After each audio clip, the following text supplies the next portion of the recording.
Bonjour à tous et bienvenue sur ce 5e épisode sur la préparation physique et mentale du cavalier. Donc aujourd'hui, je suis accompagnée de Tess, qui est cavalière et elle va nous expliquer un peu ce qu'elle fait, quelle discipline elle fait avec ses chevaux. Et on va surtout parler de la préparation physique, comment ça l'a aidée à cheval en tant que cavalière et comment ça a aidé ses chevaux. Salut Tess, Salut Maude, tu vas bien? ça va et toi? Oui, nickel. Est-ce que tu peux te présenter un peu pour les auditeurs, s'il te plaît?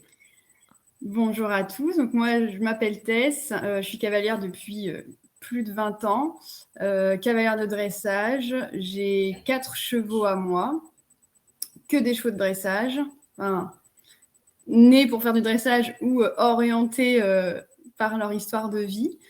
On a du jeune cheval jusqu'au cheval qui aborde doucement le Grand Prix. Et en compétition, on a tourné jusqu'au Saint-Georges. Super, merci beaucoup. Donc c'est cool, c'est quand même assez varié tout ça, au moins les journées ne se ressemblent pas. C'est sûr. Et en plus là, depuis peu, tu as les chevaux à la maison? Pas encore, c'est en projet, on est en Ça train arrive. de construire tout ça, mais oui, là on est sur les choix de sol, de carrière, et cetera, donc c'est imminent, j'espère. Bon, bah, c'est cool, c'est cool, c'est cool. Du coup, est-ce que tu veux nous dire un peu déjà pourquoi toi, en tant que cavalière, tu as choisi de faire, une autre activité, un autre sport que l'équitation? Alors, en fait, c'était pas forcément un choix pour l'équitation. On va dire que par pareil, l'histoire de vie, j'ai eu un trop plein, de ce que les chevaux me prenaient en temps et cetera, donc j'ai voulu mettre un peu de côté. Et puis, aller regarder un peu ce que d'autres sports pouvaient m'apporter. Et donc, je suis tombée sur le CrossFit par hasard. Je suis rentrée dans une salle et je me suis dit, tiens, j'ai envie d'essayer. J'ai accroché tout de suite. Et puis, voilà, donc pendant 4 ans, c'était 4 à 5 fois par semaine. Donc c'est quand même intense. Oui, peut-être même trop. Voilà, je me suis pas mal blessée. Et donc, doucement, finalement, j'ai refait une transition avec moins de CrossFit et plus de chevaux. Mais voilà, on va dire qu'au départ, c'était pas forcément, j'avais pas la vision que le CrossFit allait m'aider à cheval. OK, J'ai tu faisais découvert vraiment pour te soulager un peu, changer les idées par rapport aux chevaux et cetera? complètement. OK. Et du coup, par rapport à ça, est-ce que ça t'a soulagé? Est-ce que déjà tu as senti une différence au niveau mental? Est-ce que quand tu allais voir tes chevaux, ça allait mieux ou pas forcément? Énorme, énorme parce que déjà on les montait beaucoup moins. J'en avais arrêté certains, donc j'en avais plus qu'un qui travaillait. Donc déjà en termes de temps, ça me prenait énormément, enfin beaucoup moins de temps. Et puis oui, cette impression que finalement, toute ma vie ne tournait pas autour d'eux. Ça, Donc c'est important. complètement, mais qu'on oublie un peu parfois hein, de fait. Hein, quand on veut bien faire, tout faire et tout gérer, c'est vrai que c'est extrêmement prenant. Et puis, voilà, j'étais arrivée un peu à saturation. Et le CrossFit m'a permis d'évacuer ça et d'autres choses. C'était une période difficile à ce moment-là pour ma famille et moi. Et c'est vrai que ça m'a permis de remettre chaque chose à sa place et de retrouver les chevaux plaisir et pas uniquement les chevaux contraintes. Ça, c'est hyper important ce que tu dis parce que c'est vrai que c'est un sport, l'équitation, qui est très prenant et qu'on ne retrouve pas forcément dans d'autres sports parce qu'on n'a pas un animal vivant à gérer et on s'en rend pas compte et souvent ça prend beaucoup sur le mental et du coup, bah, à cheval, ça se ressent aussi. Complètement. Ouais, hyper intéressant. Et du coup, après, donc, tu te dis, tu t'es pas mal blessé, c'est pendant les séances de CrossFit ou c'était à cheval que tu t'es blessé? Les deux. Les deux, j'ai eu pas mal d'accidents à cheval, et puis, on va dire au CrossFit, j'ai eu beaucoup d'accidents d'usure. J'ai fait des fractures de fatigue tibia péroné. J'ai eu beaucoup de tendinites qui aujourd'hui m'embêtent toujours. C'est vrai que je pense, c'était dans l'excès. Et puis, on m'a trouvé du coup quelques pathologies qui expliquaient en fait cette inflammation chronique, euh, qui du coup en fait mon corps n'était pas capable d'encaisser le rythme que je lui ai imposé. Donc à un moment donné, il a fallu ralentir parce que ça m'impactait vraiment sur la vie quotidienne. Et c'est comme ça que finalement, en ralentissant le CrossFit, je suis plus revenue vers les chevaux. Plus mesuré, je pense pas, mais en tout cas différemment. OK. Ouais, intéressant, intéressant. Comme quoi, il y a pas qu'au cheval qu'on peut se blesser. C'était peut-être l'accumulation des 2 aussi, mais c'est important de s'en rendre compte et de se dire que, bah, on n'est pas invincible et que malheureusement, il faut faire attention. C'est ça, il faut s'écouter et ça, c'est pas C'est facile. ça. Ouais, ah ouais, non, ça c'est sûr, c'est plus compliqué. Et donc du coup, après tu dis tu as baissé le rythme, donc tu es plutôt partie vers de la prépa physique pure, tu m'as dit? C'est ça. Alors, je suis restée avec un coach de CrossFit, mais plutôt orienté prépa physique, c'est-à-dire qu'on mettait beaucoup moins d'intensité, beaucoup plus de préparation musculaire, et surtout en réduisant fortement le nombre de séances par semaine, des séances donc moins fréquentes, moins longues, et puis plus d'objectifs compétition. Donc, c'est vrai qu'on on ressent différemment les séances, quoi. Et avec Ouais. vraiment pour objectif que ça, c'est un impact pour le coup pour les chevaux. OK, et quand tu dis du coup tu as réduit les fréquences et la durée, tu en faisais à peu près combien de fois par semaine et combien de temps ça durait? Donc, c'est entre 2 et 3 fois par semaine et des séances d'1 heure, mais construites très différemment. On va dire que sur une séance de CrossFit classique, on va avoir à peu près 50% d'échauffement et 50% d'intensité. Là, on était plutôt sur un quart d'échauffement, un quart de travail musculaire proprioception, un quart intense et un quart de récupération. OK, donc tu en avais quand même pour 1 heure de séance à chaque fois. Ouais, Et du coup, donc le temps que tu passes au CrossFit, évidemment, c'est pas du temps que tu passes avec tes chevaux.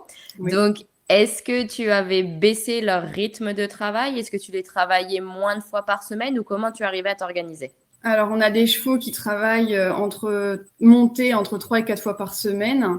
Que ce soit les jeunes ou les vieux, on les monte pas plus. On est 2 avec ma sœur, donc on s'organise. Après cette période-là, j'étais en transition entre mon cheval que j'avais arrêté et le jeune qu'on a racheté. Donc en fait, j'avais beaucoup moins de chevaux à charge, enfin en tout cas au travail. Donc c'est vrai que d'un point de vue travail, ça n'a pas changé grand-chose pour eux puisque c'était une transition. Par contre, là, qu'aujourd'hui, on en a 2 au travail tout le temps, je peux plus faire de prépa physique, je n'ai pas le temps. Ouais, tu arrives pas. Parce qu'il faut dire que les chevaux, c'est quand même pas ton boulot à la base. Tu as une autre vie à Non, côté. voilà,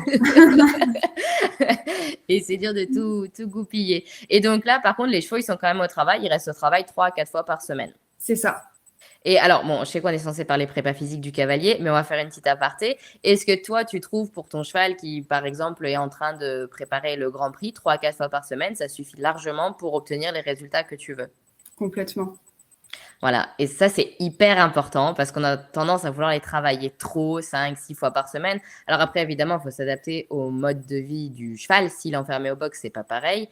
Mais on se rend compte que du coup, en les travaillant 1 fois par semaine, par exemple, de moins que ce qu'on fait maintenant, on peut se libérer du temps pour faire de la prépa physique. C'est ça. Donc ça, c'est très, très important. Maintenant, tu vas nous dire un peu, bah, toi, justement, ce que tu as ressenti à cheval en tant que cavalière quand tu as commencé la prépa physique. Qu'est-ce que ça a changé dans ton équitation? Aussi bien, j'ai envie de dire psychologiquement, est-ce que tu étais plus disponible ou pas, que bah, physiquement? Alors sur le côté moi je trouve que le gain, il a été surtout psychologiquement. Je me sentais capable de tout faire. Ça, c'est cool, ça. Parce que du coup, le CrossFit, ça m'a vraiment permis de prendre conscience de mon corps. En fait, j'ai eu des accidents à cheval aussi, et donc j'ai pas de proprioception, par exemple, de mon côté gauche, très peu. Donc j'ai une Ok. épaule gauche qui a tendance à être beaucoup plus basse que l'épaule droite. C'est vrai qu'à cheval, du coup, quand je me fais un peu secouer, c'est difficile pour moi de rester hyper gainée sans forcément leur faire mal. Et en Alors, fait, attends, je te coupe oui, juste. On va faire une petite aparté sur la proprioception. On en a parlé dans l'épisode précédent, mais on va peut-être rappeler ce que c'est s'il y en a qui prennent le podcast en cours de route. La proprioception, c'est vraiment la sensation de notre corps dans l'espace. Donc, quand on a des problèmes de proprioception, on n'arrive par exemple pas vraiment à réaliser où sont nos mains, où sont nos pieds dans l'espace et on n'arrive pas à les mettre exactement là où on veut parce que du coup, on n'a pas cette sensation de vraiment savoir où ils sont. Donc, c'est quelque chose qui peut se travailler à cheval ou à pied. Mais quand on a eu des blessures, des accidents, bah, parfois on a des petits problèmes nerveux, neurologiques qui nous empêchent d'avoir cette proprioception précise. Voilà, excuse-moi, tu peux reprendre. pas de souci. Et donc, du coup, c'est vrai que le CrossFit, ça m'a aidé parce que j'ai trouvé d'autres astuces finalement pour prendre conscience de où était mon corps et comment je me positionnais. Donc déjà, à cheval, ça a tout révolutionné Ouais. là-dessus. Et donc, je me sentais beaucoup plus solide en fait pour faire. Après, clairement, quand on a le cardio de quelqu'un qui fait du CrossFit 4 fois par semaine, c'était beaucoup moins compliqué aussi de tenir une séance complète. Enfin, voilà, c'était beaucoup moins coûteux en fait en énergie. Oui, parce que ça, c'est important. C'est pas parce que quand on est à cheval, on se sent pas essoufflé que c'est pas pour ça que ça nous coûte pour autant. C'est vrai que le cheval, c'est demande énormément au niveau déjà mental et au niveau physique. Et quand tu sors ta séance à cheval, si ça t'a moins coûté, c'est-à-dire que tu rentres chez toi le soir et tu as encore de l'énergie pour cuisiner, pour être chez toi et Complètement. faire des choses. Ça, c'est très Complètement. important aussi. Et donc voilà, c'est vrai que beaucoup plus finalement en équilibre à cheval, enfin beaucoup plus centré, beaucoup plus conscience de ce que je demandais aussi finalement. J'ai pu penser plein de petites micro-actions qui n'étaient pas du tout volontaires de par manque finalement de tonicité, de ma proprioception qui a ses limites aussi quand même. Et puis, ouais, je pense beaucoup plus précise dans les aides parce qu'en fait, finalement, j'ai découvert des muscles que je ne connaissais pas dans mon corps, ni leur usage. Et c'est vrai que d'être capable finalement d'être aussi précis dans les actions, je pense que ça nous a énormément aidé à passer certains caps. Ouais, ça c'est vraiment hyper important ce que tu dis, c'est que quand on pense faire du sport et surtout du CrossFit, on pense tout de suite surtout prendre de la masse musculaire, devenir musclé, etc. Alors que pas du tout, ça peut aider sur plein d'autres aspects et la précision à cheval, alors surtout pour le dressage, mais dans d'autres disciplines aussi, c'est très très important. C'est ça qui peut vraiment faire la différence entre avoir 65% ou 70%. Et ça fait aussi la beauté du couple cavalier-cheval. Et je suppose que si tu es plus précise, ton cheval était plus content de travailler aussi. Oui, oui, complètement. Bon, après, on a des chevaux qui n'ont jamais, enfin, qui sont toujours contents d'aller travailler. On n'a pas trop de soucis là-dessus. Mais oui, complètement. Je pense qu'on se comprend mieux. Il y avait moins d'incompréhension et donc moins de stress finalement dans les séances. C'était beaucoup plus fluide, hein. Ouais, ça c'est important. C'est vrai qu'au travail, on pense toujours performance, concours et tout, mais si déjà à la maison, on arrive à avoir des demandes plus précises, que le cheval peut comprendre tout de suite ce qu'on veut parce qu'on est plus précis, il va être moins stressé et ça va jouer sur plein de choses dans la santé physique et physiologique du cheval. Notamment, je pense par exemple quand on pense au stress, on pense aux ulcères et c'est vrai que on n'y pense pas qu'une séance de travail peut induire beaucoup de stress chez le cheval et être la cause du développement d'ulcères gastriques aussi, hein. Complètement. Après, il a fallu que je m'adapte aussi parce que finalement, quand on fait un autre sport, nos corps se musclent différemment. Typiquement, moi, j'ai eu des très très grosses douleurs sciatiques en ayant commencé le CrossFit à cheval. C'est-à-dire qu'à cheval, j'avais les sciatiques en feu en permanence, alors que pendant 20 ans, je n'ai jamais eu mal aux sciatiques. Et donc, il a fallu que je m'adapte. Finalement, on travaille les tendons différemment, les articulations différemment, et je pense que ma position était différente. Et ça a été un gros travail pour le coup avec le cellier, le saddle fighter, etc. pour essayer d'adapter au mieux la selle. Parce que c'est vrai que par contre, il a fallu un temps d'adaptation. C'est pas tout rose et c'est pas si simple. C'est que voilà, moi, j'ai eu aussi des grosses douleurs finalement en travaillant autrement, quoi.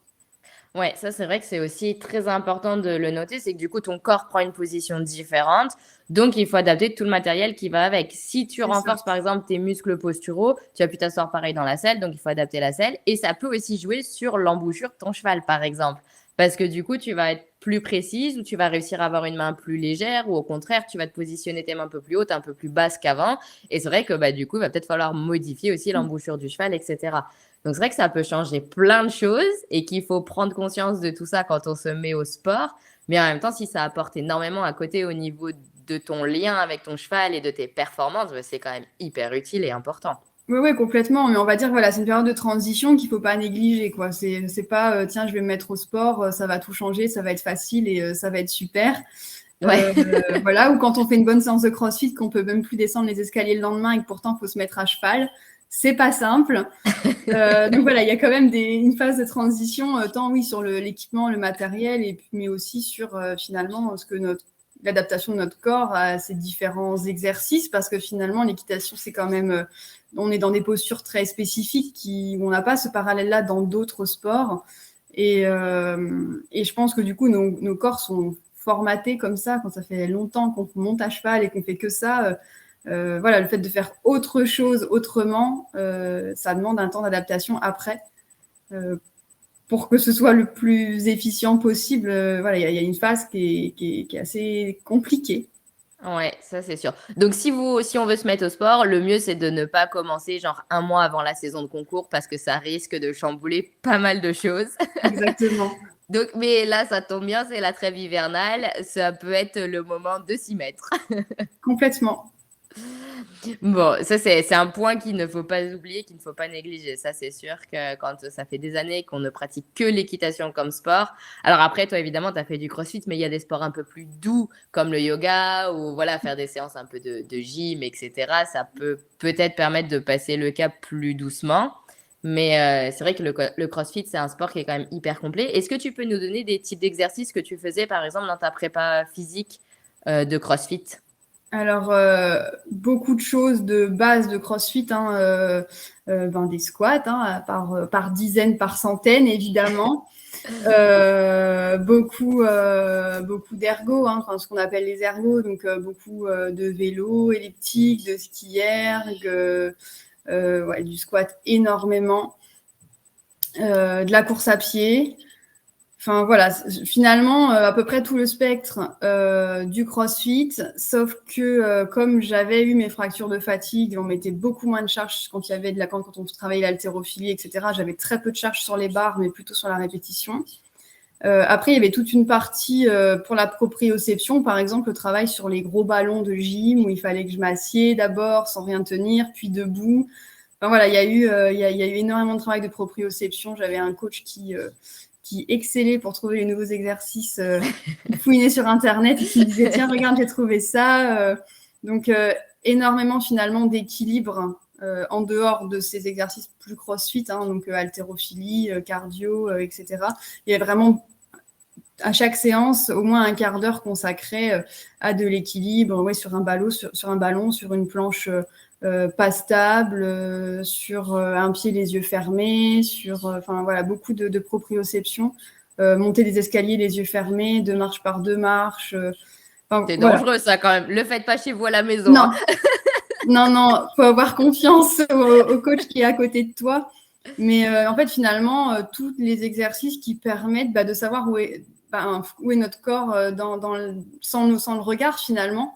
Ouais. Comment je me positionne, beaucoup de gainage, beaucoup de plein de choses, en fait, finalement. Et du coup, cette proprioception de ton propre corps, est-ce que tu trouves que ça a joué sur ta sensation de la proprioception de ton cheval? Parce que tu sais, par exemple, quand on travaille les chevaux, on a très vite tendance à baisser le regard et regarder où est la tête, ce que fait le cheval, où est l'épaule, même si on sait qu'il galope pas juste, on va mettre un petit coup d'œil pour regarder. Est-ce que tu as senti une différence à ce niveau-là également? Complètement, complètement. Je pense que ça rejoint plein de choses. Plus conscience de comment on est dans notre corps, du coup plus sensible à ce qui se passe sous nous, et puis plus en confiance aussi sur ce que je faisais, donc moins besoin de contrôler en fait ce qui se passait sous moi. Après, là j'ai aussi le contre-exemple où j'ai plus le temps de faire de prépa physique, donc je peux témoigner de l'effet que ça a eu d'en faire et l'effet que ça a eu de plus en faire. Je rebaisse de nouveau le regard. C'est vrai? Oui. Et je me Comme quoi, force, c'est hein, dingue. mais en fait, je me sens moins forte en fait à cheval. Alors en termes de confiance, ça m'a demandé un gros effort parce que j'ai l'impression que je n'y arrive plus. Par exemple, trotter assis sur notre 5 ans qui bouge assez fort, c'est un calvaire. Alors que j'aurais pu faire des kilomètres il y a encore 2 ans, j'aurais pu faire des kilomètres de trop assis. Enfin, c'est plein d'exemples, mais c'est vrai que du coup, là, d'avoir arrêté, et dans la confiance et dans la force que j'ai à cheval, ça change tout. Et donc, j'ai qu'une hâte, c'est de retrouver, on va dire, une vie un peu plus calme, justement, quand les chevaux seront à la maison, pour pouvoir refaire de la prépa physique. Ça, c'est vraiment un des objectifs, on va dire, à moyen terme, parce que vraiment, l'impact d'avoir arrêté, je me rends compte d'autant plus du gain que j'avais eu à en faire. Ouais, donc pour toi, c'est vraiment hyper important et ça, c'est quelque chose que tu vas reprendre dès que possible. Complètement. Ouais. Et alors, on a parlé pas mal de proprioception, tout ça. Est-ce que dans les séances de CrossFit, vous faisiez aussi un peu des étirements? Oui, Voilà, parce que ça, c'est aussi important de le oui. mentionner, parce que je pense que ça joue pas mal sur la position à cheval et surtout au dressage. Donc, dans l'épisode précédent, on parlait justement proprioception, position à cheval et comment le fait d'être souple au niveau des hanches pouvait changer la qualité de l'épaule en dedans du cheval. Donc, ça, c'est aussi important d'en parler un peu. Donc, quel type d'étirement? Est-ce que vous cibliez quelques muscles? Est-ce que c'était vraiment global? Qu'est-ce que vous faisiez? Vraiment global. Alors après, quand il y avait des séances spécifiques, par exemple jambes ou dos, c'était un peu ciblé, mais je dirais que sur la semaine, on faisait vraiment des étirements global de l'ensemble du corps. Après, étirement au niveau des hanches systématique. Systématique au début de séance de toute façon. Alors après, c'est pas des étirements à s'arracher un muscle, hein, mais, mais c'est du coup aller chercher de l'amplitude et pour le réveil à la fois musculaire et articulaire et pour justement gagner en mobilité. Et ça, c'est vrai que par contre, je l'ai gardé cette mobilité malgré le fait d'avoir arrêté. J'en ai moins, c'est sûr, que quand je le faisais 2 ou 3 fois par semaine, mais je sens que mon corps se souvient. Et donc, Ça, c'est bien. j'ai gardé vraiment cette mobilité de hanche que j'avais pas forcément avant. Et tu vois, c'est intéressant parce que tu te dis que tu gardes la mobilité de hanche et pour autant, la proprioception, tu as l'impression de la perdre. Ouais, parce que je pense que j'ai beaucoup perdu musculairement. Et Ouais, tu en as perdu fait, en tonicité, etc. complètement. Je pense qu'en fait, je l'ai, mais ça ne marche pas. J'ai plus assez de muscles. Donc, je n'arrive pas à faire ce que j'aimerais faire ou comme j'aimerais le faire, alors que c'est vrai, quand j'étais musclée différemment, j'y arrivais. Oui, puis c'est vrai, quand on a pris l'habitude d'avoir une facilité à faire quelque chose, c'est dur quand il faut qu'on reparte de zéro et qu'on dit, putain, mais j'y arrive avant, maintenant j'y arrive plus. Voilà. Ouais, hyper intéressant tout ça. Et du coup, par rapport vraiment à tes chevaux dans leur déplacement, dans leur apprentissage du travail, etc., est-ce que tu as senti une différence dans leur symétrie, dans tout ça? Est-ce que pour toi, faire de la prépa de ton côté, ça a joué sur les chevaux? Parce qu'à cheval, tu montais toujours avec les mêmes coachs ou en même temps, est-ce que tu as changé de coach ou... Alors, on a changé récemment. Ouais, Après, à l'époque où on faisait du crossfit, on s'est un peu débrouillé avec ma sœur à deux. ok. Voilà, on a aussi cet avantage-là d'être deux et donc d'avoir toujours un regard extérieur, certes pas professionnel, mais quand même initié, on va dire. Ouais. Euh, je dirais que donc, quand on a commencé le crossfit, c'était son cheval qui était encore au travail, il n'y avait plus que le sien. Il était en phase d'apprentissage des lignes de changement de pied rapprochées, donc jusqu'au il avait les 4 temps, les 3 temps dans la boîte, il n'y avait pas de problème. Et on avait commencé à rapprocher 2 temps et les temps. Et je pense que sans la prépa physique, on n'aurait pas réussi à les passer. Ouais. Parce que pour le coup, c'est pas un cheval qui est né pour faire ça. Un équilibre compliqué. Ça lui coûte énormément de faire tout ça. Et je pense que si nous, on n'avait pas été solide dans ce qu'on lui demandait, je pense que ça aurait été très compliqué. En plus, il est assez anxieux aux nouveaux exercices et je pense que ça a permis de l'aider à passer ce cap-là. Oui, c'est vrai qu'on n'y pense pas forcément, mais les changements de pied, en fin de compte, ça chamboule tout l'équilibre du cavalier. Et souvent, c'est pour ça qu'on a des problèmes à cheval, c'est parce qu'on manque de stabilité. Et dès que le cheval commence à passer changement de pied, on a notre poids du corps qui change aussi. Alors, quand on n'en passe qu'un seul, le cheval le tolère, mais quand on veut les enchaîner, c'est pas du tout la même chose, pas du tout la même stabilité. Et si on a la jambe qui recule alors qu'elle devait avancer à ce moment-là, le cheval, il comprend plus non plus. C'est ça. Donc oui, Ouais, je c'est pense ça. que ça l'a aidé à passer ce cap-là. Après, sur les autres chevaux, j'ai moins de parallèles puisque j'avais arrêté le mien à ce moment-là, donc je ne l'ai pas remonté depuis. Et puis le jeune n'était pas encore arrivé, donc lui, voilà, je pense que clairement, oui, ça nous a aidé parce qu'il est très grand, il a des grandes actions et on se fait pas mal chahuter. Je pense que ça nous a aidé à tenir dessus. Après, voilà, j'ai pas de parallèle avant-après avec lui.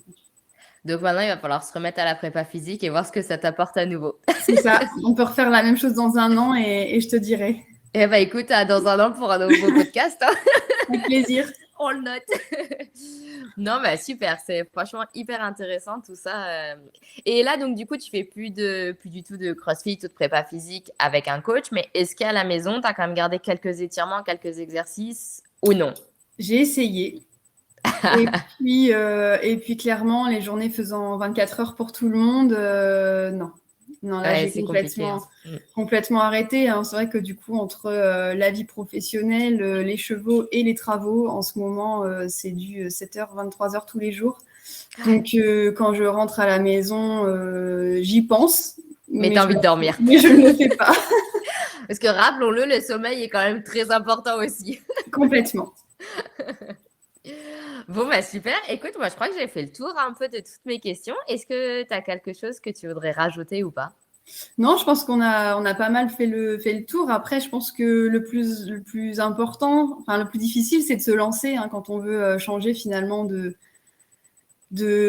regard ou de pratique. Et voilà, moi, je peux que encourager celles et ceux qui ont le temps dans leur journée ou dans leur Alors, semaine. qui ont le temps ou qui veulent prendre le temps. Complètement. Parce que, comme on l'a dit au début, on peut aussi essayer de se dire, une fois par semaine, je ne vais pas voir mon cheval, il va faire que du paddock et c'est pas grave parce que tu viens de nous prouver qu'en les montant que 3-4 fois par semaine, on peut aller jusqu'en Grand Prix niveau dressage, ce qui n'est quand même pas négligeable. Donc, quand on fait des niveaux plus bas, si le cheval a accès à des paddocks et tout ça, on peut se dire, je prends le temps de ne pas aller au cheval, mais de prendre soin de mon corps. Oui, bon après je suis un très mauvais exemple parce que moi je ne lâche pas prise et que même quand ils ne travaillent pas, on y est. Tu vas les voir. Voilà. Parce que, enfin voilà, après c'est notre fonctionnement à nous, hein, mais oui complètement. Un petit exercice, j'ai un ami qui quand on lui dit qu'on n'a pas le temps de faire de sport, il dit aux gens regardez votre temps d'écran à la semaine et puis convertissez-le. Au moins sur une séance de sport. Je pense que si déjà on se tient à une séance par semaine, même de 3/4 d'heure, et oui, d'étirements, de petites choses qui sont complètement faisables seules, même si je pense que se faire accompagner, c'est essentiel quand on veut vraiment optimiser finalement ce temps. Je peux que encourager à le faire. Ça, c'est sans aucune retenue. Et si on n'a pas du tout envie de lâcher son téléphone, on peut très bien faire des étirements avec le téléphone dans la main parce qu'il y a certains étirements qu'on peut faire, je pense notamment quand on se met sur le dos avec les jambes contre le mur et qu'on les laisse se baisser. Par exemple, déjà, ça, c'est un super étirement pour les hanches. On peut regarder le téléphone en attendant si on est vraiment accro ou quoi. On peut s'acheter un vélo d'appart et faire du vélo en répondant aux messages. Il y a plein de solutions. Complètement. Moi, pendant le confinement, je faisais mes séances d'étirement devant une série Netflix. Voilà, par exemple, c'est un très bon exemple. Comme ça, tu as l'impression… Déjà, je pense que les étirements passent plus vite parce que ton cerveau est ailleurs. Mais en plus, tu as l'impression de faire 2 choses à la fois et d'être 2 fois plus efficace. C'est ça.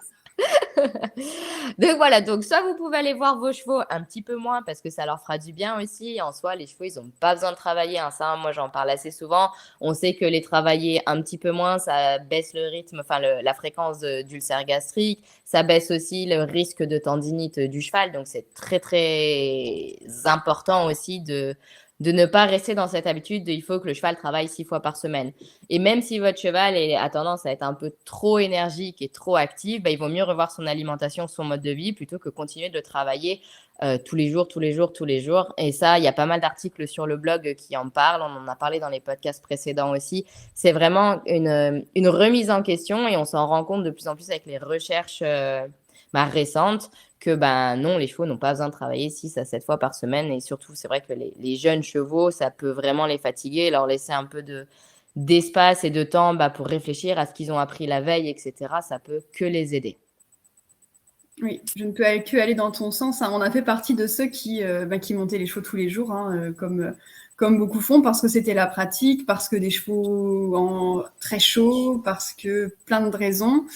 Et puis, on a commencé à se poser des questions à peu près au moment où on t'a découvert. Et en fait, ça nous a énormément aidé à repenser les semaines de nos chevaux. Et finalement, on s'en sort. On s'en sort. Je ne dis pas qu'il y a des semaines où on ne monte pas dessus une 5e fois ou une 6e fois si vraiment il faut. Parce que parfois, pour survivre, il faut quand même monter dessus tous les jours. Mais c'est très ponctuel. Il faut s'adapter au cheval. Ça, c'est très important. C'est très ponctuel. Franchement, notre 5 ans, là, il est dans une phase un petit peu plus compliquée au niveau tempérament. Il se découvre un petit peu plus. Donc, il nous cherche un petit peu. Oui, puis il a Mais peut-être besoin d'avoir cette routine pendant quelques mois, de le mettre vraiment dans le bain, on va dire, complètement. de cheval de sport, et puis ça changera plus tard. Complètement. Et voilà. Et là, et la semaine dernière, il a été monté 5 fois. C'est la première fois que ça lui est arrivé dans sa vie. Cette semaine, il est plutôt calme. Et donc, on est redescendu à 3 fois sans problème. On s'adapte. Je pense pas parce que de temps en temps, il y a besoin de monter un peu plus qu'il faut que ce soit un mode de fonctionnement euh, périn et tout le temps, quoi.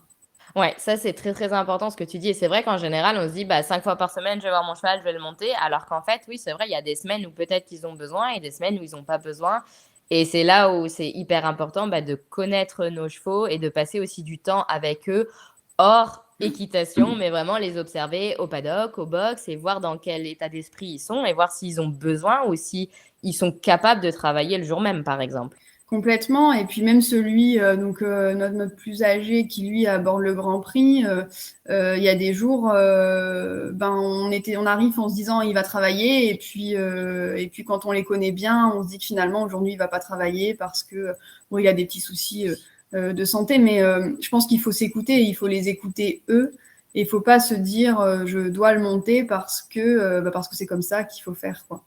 Oui, tout à fait. Surtout que si clairement il a un peu mal quelque part ce jour-là ou que mentalement il n'est pas prêt à travailler, de toute façon, la séance, elle va mal se passer, hein, en Complètement. général. Donc autant lui laisser un petit peu plus de temps, bah, au pré, aller l'emmener brouter, et cetera, passer du bon temps avec eux et puis, et puis, bah, reprendre le lendemain quand le cheval est disposé à travailler.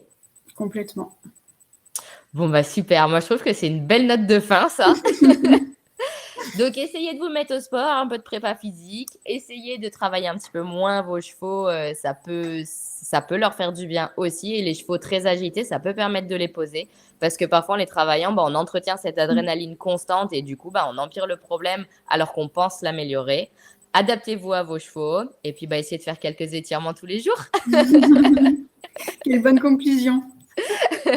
Et ben, en tout cas, merci beaucoup Tess, c'était vraiment génial de t'avoir, pour ce podcast, surtout que c'est le dernier de la série donc c'est vraiment cool de finir avec toi. Eh ben, merci beaucoup à toi pour ton accueil et puis pour nous permettre de faire cette note de fin. Et ben, je te dis à la prochaine. À bientôt!